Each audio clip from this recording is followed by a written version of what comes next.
Hey guys, it's James with Toro Tales. So I've got my 1982 Bronco, and this is my main driver when, like today, all of our cars are rented out. So Tesla's gone, van is gone. We're buying a new car later today from a buddy. I'll show you about that. But now I have this Bronco, and I'm looking on how to replace this motor because this window here is not coming up and down smoothly. I looked at a few videos and it's mostly just people talking, and so I wanted to show you kind of step by step how it looks. This is like I said, this is an 82 Bronco. I love it. I paid $2 grand for this baby and I have had so much fun in this. You're gonna have these bolts all the way around there.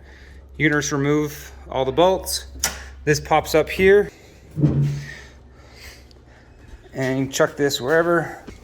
Once you get to this point here, like I felt pretty nervous because the other videos I watched show fingers getting cut off and whatnot, and I actually like my fingers, so I don't want them to get cut off. Shout out to, I think her name's Bronco Babe. Those people have already made videos. They're good videos as well. I hope this is just a little bit more complete. So once I got it to this point, there's this micro switch here that you push down, and then that allows for the keys to access the window. You can also do it from the front. So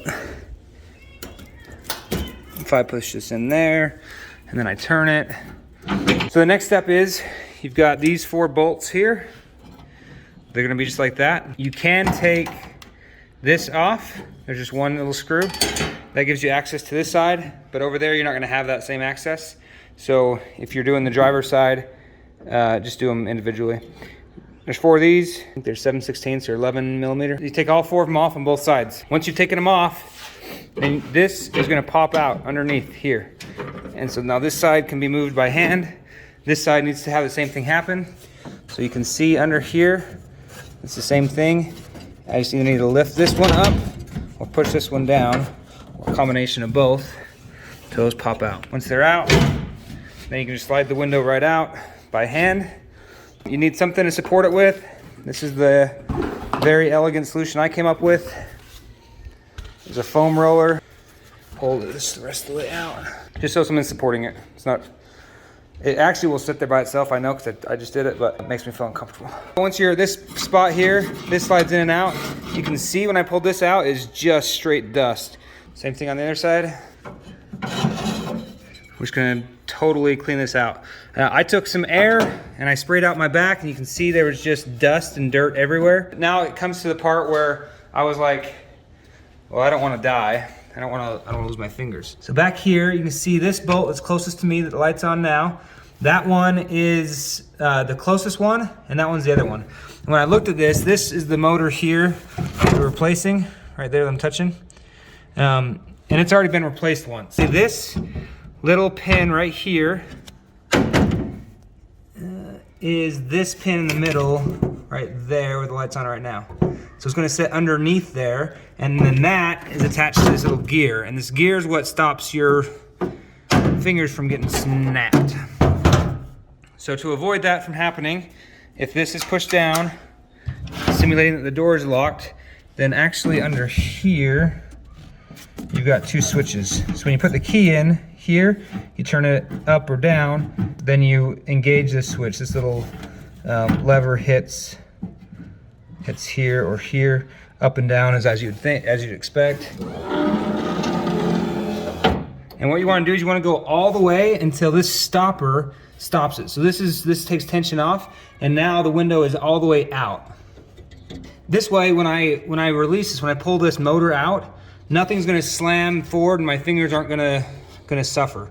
You can see all this grease here is just dried and gross. And I live in the desert, so it's kind of to be expected. So the next steps are, you're gonna take this off here, and I'm using I think it's an 8 millimeter or maybe a 5/16. When I was looking, it was difficult to find the right one. I kept finding things on Amazon that would say this one doesn't have the right number of holes, and this one is off-centered or whatever. So I'll show you the one I got. I'll put it down in the comments below. You're gonna get a few different wiring harnesses, and I'm gonna show you which one that I use in the end, but we'll also just go over what's already in there and see if I need to even replace the wiring harness or not, because I think it's already been replaced once. All right, so once you have those bolts off, mine only had 2.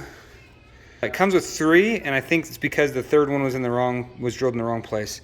But it shouldn't really matter. Once you get it done, all you're gonna do is you're gonna reach in there, you're gonna wiggle it, and push it down. Now, because we pulled these arms back, you're not gonna have to worry about getting your fingers cut off or anything, but you will have to worry about smashing your own finger if you're not wearing a glove. So you might consider just putting a glove on. That being said, damage is already done. I'm gonna pull it out here. Let's take a look and see. You can see they look like they're the same. All right, so once you get it positioned back in there, this is where that, it's this right here.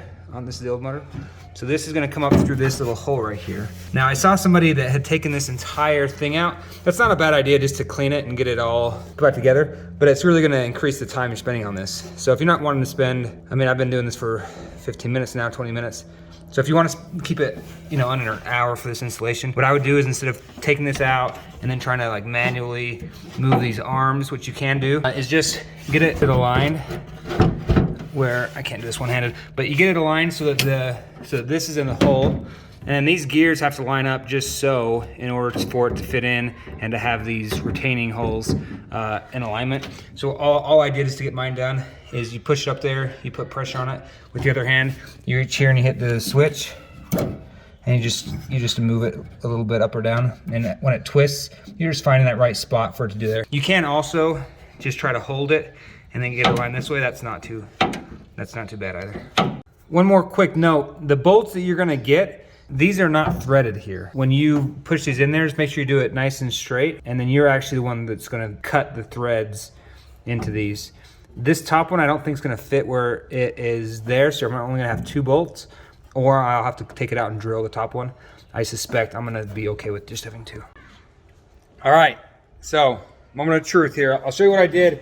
I had to modify my motor just slightly, and that might just be something that I had to do because of the uniqueness of my own Bronco. But if you're having issues and what I was trying to do is, this is the old motor, I was trying to get it in there and underneath, and it kept getting caught on the back side. So I looked at the old one and I saw that it had been kind of jagged open.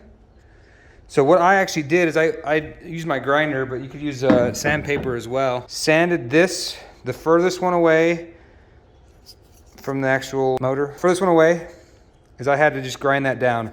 And I sanded it down a little bit initially, and then it wasn't far enough. So I went almost all the way flush, not quite flush. And then as soon as I did that, it popped right in very easily. I positioned it up, you know, holding it precariously like this. I could see if this hole right here, there's the center bolt right there. So if you wanted an additional way to look at it, you could try to look up through here, I suppose. But I got that hole so it was, you know, aligned right, and then I was able to kind of push it into place. I got this one in first. So as you're looking at it, I got the one closest to the driver's side door. Focus, bro. I got that one in first. Then I saw that one, it wasn't up high enough. Once it was lined up, then I went ahead and hit the switch back here and made it work. So now, if everything's done, this should work. Heck yeah.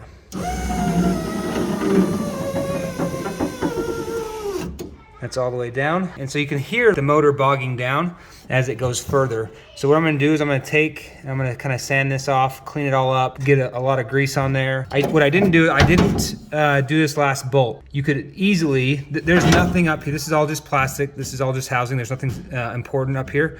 So if you want to, take these, after you get it lined up, you have it where you want it, then mark it with a marker. Back here, you would just mark it at the top, right?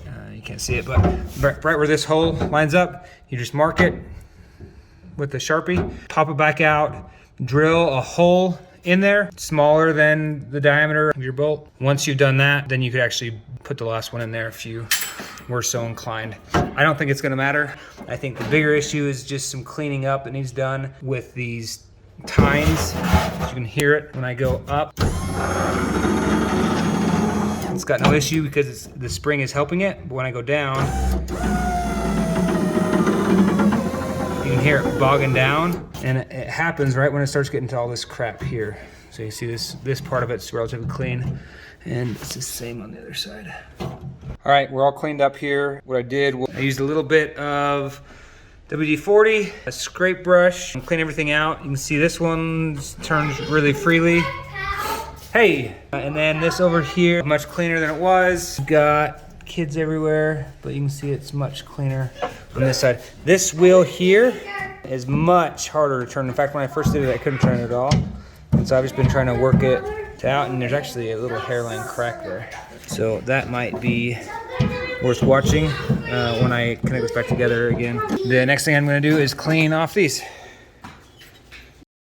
All right, everything's back in. Moment of truth. Got those bolts back in here. I'm gonna reach down here. I want to go all the way out so that it, nothing's supporting it anymore. Feels pretty good. Let's go back in and just make sure all of everything's lubricated.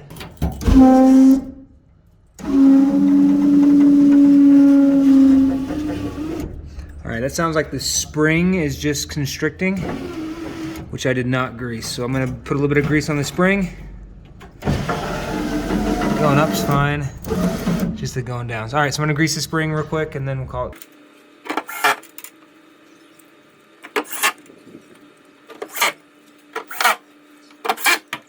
I just filmed the ending and it didn't work. And I was like, oh my gosh, what have I done? I feel like such an idiot. Before you shut it, make sure you turn this guy off right here, right? So the way you release that is make sure the door's unlocked and then just pull the handle. That's how you release that notch. Otherwise, you'll try to shut it and it won't shut. And then it'll get halfway up and then you'll feel like an idiot as you're trying to do some kind of fancy closing. You can tell if it's closed because it will be closed. If it's not closed, then that will be your indication that it's not gonna work. So hopefully this time it is gonna go up. Thanks for watching. I appreciate you guys indulging me this week. If you're interested in how we rent out cars each month and getting them paid for, we have a brand new 2021 Tesla. I literally just bought that one while making this video. More videos to come like that on how we're renting and how we're doing each month. You can see though, all's well that ends well. We've got a window that goes up and down. So if you like that sort of stuff, like, comment, and subscribe, and you'll get more of it. Thanks, guys.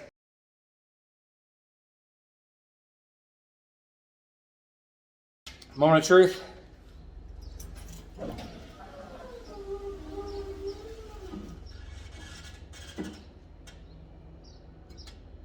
Not great.